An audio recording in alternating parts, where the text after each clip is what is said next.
күнде балалар барлықтарына сәттілік тілеймін. Бүгінгі ашық сабағымыз ерекше, өйткені бізде қонақтарымыз бар. Ашық сабағымыз бастамас бұрын қонақтармен балалар амандасып алайық. Бастайық.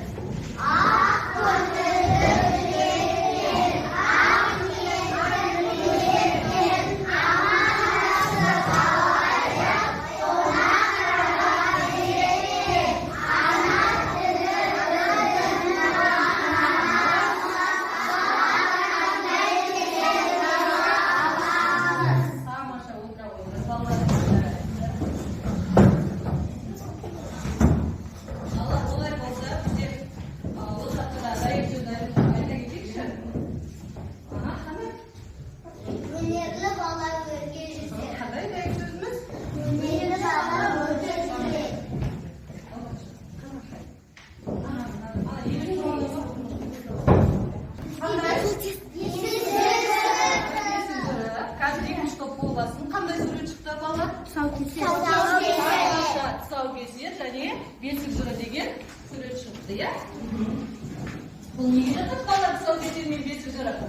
Салт дәстүрге. Салт дәстүрге жатады екен, иә? Оны ендеше балалар бірінші топ бесік жыры тобы, екінші топ тұсаукесер тобы. Балалар, біз қазіргі бөліміміз салт дәстүрмен ауыз әдебиеті болғандықтан біз бұл салт дәстүрлермен танысып жатырмыз, иә? Бесік жыры туралы шағын сұрақ қоямыз. Балам кім? Аллам кім? Аяғымды. Нені?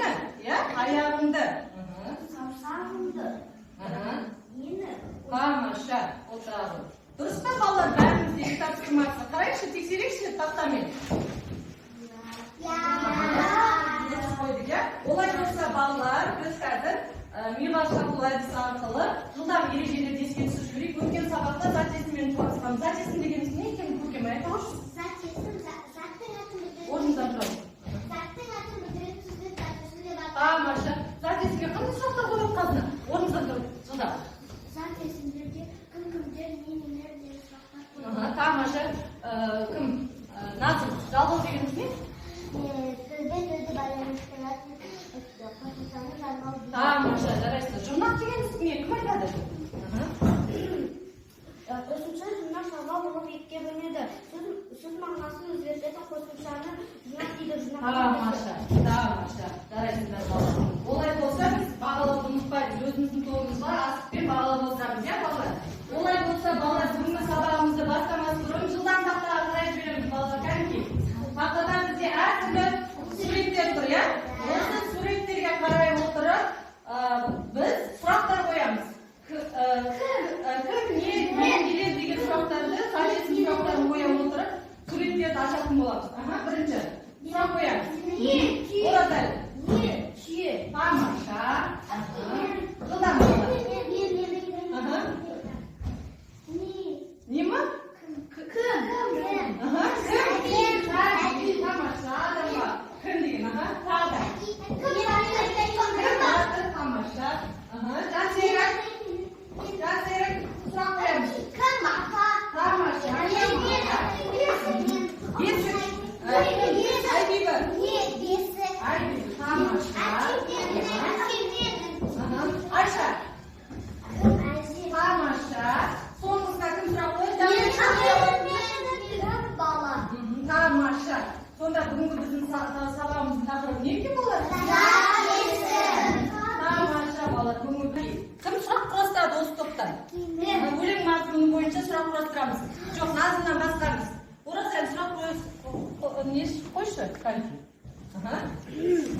Жылдам.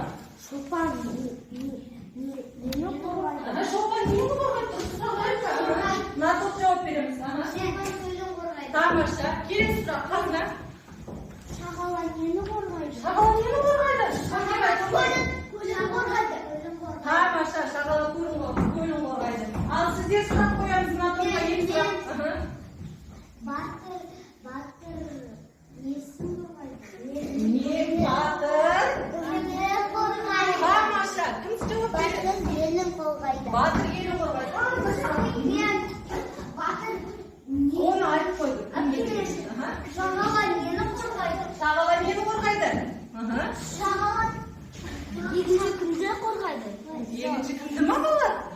Шағала көлін қорғайды. Шағала көлін қорғайды. Екінші нені қорғайды? Тамаша, жарайсыздар балалар. Олай болса, біз бір-бірімізді шапалақ айтсамыз бағалап тамаша. Балалар, олай болса, біз осы жердегі қарамен жазылған сөздерге сұрақ қояйықшы енді. Қарамен қандай сөздер жазылған? Аружан?